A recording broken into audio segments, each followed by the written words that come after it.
Selamat datang buat teman-teman di Belajar Trading. Jadi hari ini kita bakal bahas 4 konstruksi di mana di sini ada Wika, PTPP, Waskita dan juga Adi. Di mana kemarin di hari Rabu konstruksi mengalami kenaikan yang cukup baik menurutku. Jadi kalau teman-teman lihat di video konstruksi sebelumnya, saya pernah membahas bahwasanya konstruksi sedang dipantau oleh BUMN kembali, oleh pemerintah, saham-saham BUMN. Mau adanya penyuntikan dana. Itu tapi baru isu ya, teman-teman. Kalau suka buy on isu seharusnya kemarin udah mulai beli seperti itu. Jadi di sini Wika, PTPP, Waskita Adi udah mengalami kenaikan, ada yang cukup banyak juga. Kita lihat mulai satu-satu aja langsung. Di sini ada Wika, kemarin juga sempat mengalami penaikan 8 tik atau 40 poin, di mana dia menaikkan 4,44%. Di mana asing kemarin net buy, teman-teman bisa lihat 9 billion, dan juga pembelian paling banyak AK dan juga EP. Kalau kita lihat secara bandarmologinya untuk Wika, bandarmologi dari Wika mulai akum ya teman-teman. Kemarin juga video sebelumnya saya buat Wika udah mulai akum. Ya tinggal kita lihat aja bagaimana kondisinya hari ini gitu kan. Hari ini penentuan apakah bakal breakout atau enggak untuk saham-saham dari eh, konstruksi. Kalau kita lihat di sahamnya Wika, ini dia. Dia kemarin sempat breakout dari area support dia. Dari area support dia di sini di 1955, dan juga dia udah jebol dari area downtrend dia. Di area downtrend dia udah mulai jebol, tapi untuk kebanyakan kasus di saham-saham konstruksi teman-teman nanti bisa diamatin, seumpama dia jebol, dia itu tidak melanjutkan penaikan yang tinggi seperti ini, tapi biasanya dia bakal di bawah sideways, akan membentuk kayak bullish pennant seperti itu. Jadi masih patut untuk diwaspadai buat teman-teman, apakah dia mampu untuk breakout atau enggak di hari ini. Kalau mampu breakout ya bisa cicil-cicil beli, tapi menurutku jangan sampai teman-teman untuk investasi jangka panjang terlebih dahulu, karena menurutku ini belum timing yang pas seperti itu kan. Kecuali nanti kalau seumpama udah berada di area 1000, itu teman-teman bisa melakukan pikir-pikir lagi apakah masih mau investasi atau enggak seperti itu. Karena menurutku konstruksi juga masih tahap yang mengkhawatirkan. Kayak gitu, kemarin juga volumenya bagus, volumenya masuk tinggi. Atau kayaknya kalau kita lihat volume seperti ini, kalau sama hijau dia naik, kalau waktu merah dia turun, terus dia hijau lagi naik lagi, itu udah mulai membentuk volume-volume yang mulai uptrend. Ya tinggal teman-teman eksekusinya bagaimana aja, pikir-pikirnya gitu kan. Dan nanti apakah dia bakal konfirmasi jebol atau enggak, kita lihat aja di hari Kamis ini. Gitu untuk saham Wika. Buat teman-teman yang mau beli ya bisa menggunakan strateginya masing-masing. Terus kita lanjut ke saham kedua. Di saham kedua ada sahamnya PTPP, di mana PTPP juga mengalami kenaikan 25 poin atau sekitar 5 tik ya teman-teman, bukan sekitar 5 tik. Juga hampir 3%, di mana asing membeli 6 billion cukup banyak. AK lagi, tadi udah AK sekarang AK, tapi ditambah ada BK, jadi cukup tenang buat teman-teman yang masih punya. Di sini ada BK juga. Kalau kita lihat bandarmologinya, PTPP juga sedang diakumulasi. Secara overall sebenarnya saham konstruksi masih diakumulasi oleh bandar-bandarnya 2,522 billion, dan pembelian asing 6 billion. Cukup bagus menurutku. Kalau kita lihat secara teknikalnya, ya teknikalnya sebenarnya kemarin udah bagus. Aku kira bakal jebol di area resisten dia di 910. Ternyata cuman kejedot doang langsung dibawa turun. Tailnya juga, tail yang di atas ini, ekor yang di atas itu masih panjang, jadi masih perlu diwaspadai. Emang kalau tailnya masih panjang di atas kenapa bang gitu kan? Ya itu berarti tekanan jualnya masih banyak di situ. Saat di harga 900 tekanan jualnya masih banyak.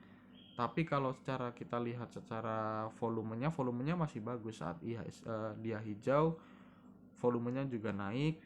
Terus pada saat merah volumenya di bawah turun dulu, kemarin naik volumenya di bawah naik, tapi ya itu telnya masih terlalu panjang seperti itu. Hati-hati buat teman-teman, kecuali kalau dia bisa breakout di area 910. Nih bisa kita lihat, tadi aku bilang di saham konstruksi kalau dia breakout itu belum tentu dia langsung naik tinggi, dia bakal sideways seperti ini. Jadi jangan terlalu terburu-buru buat teman-teman, kecuali kalau memang momennya udah pas dia bakal naik tinggi-tinggi untuk konstruksi. Ya kalau kita lihat tahun lalu ada Windows dressing bisa memanfaatkannya, tapi nggak tahu untuk tahun ini apakah konstruksi dapat Windows atau enggak.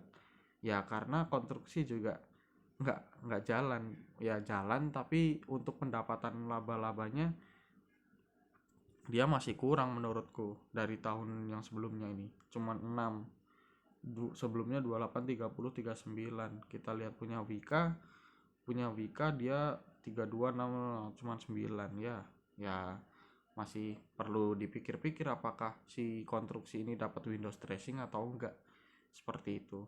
Kita lanjut ke saham berikutnya. Di saham berikutnya ada Waskita Karya, di mana Waskita Karya juga mengalami kenaikan yang cukup bagus menurutku, yaitu 4 tik atau 20 poin, di mana dia naik 2,60%. Kalau teman-teman lihat di sini juga net buy.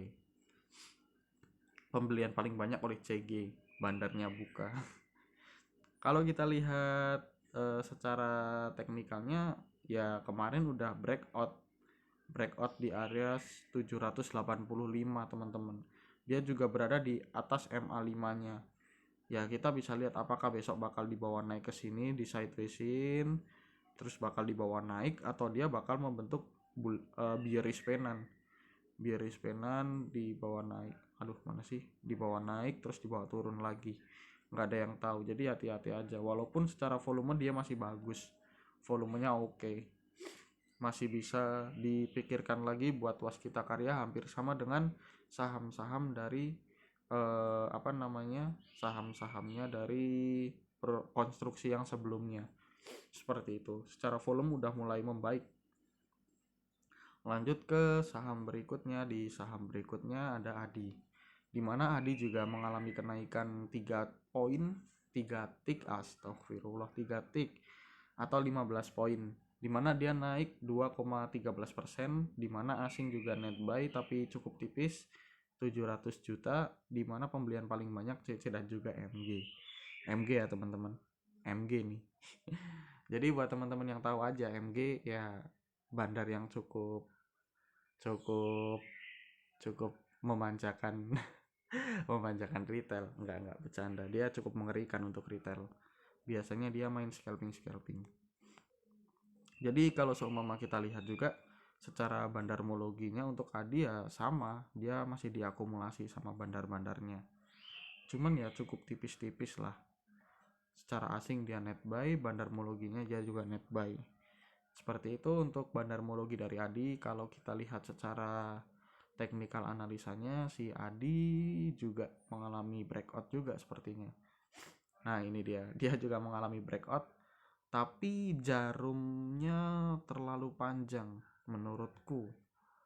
Di sini ada jarum yang cukup panjang, ya teman-teman bisa berhati-hati gitu kan, karena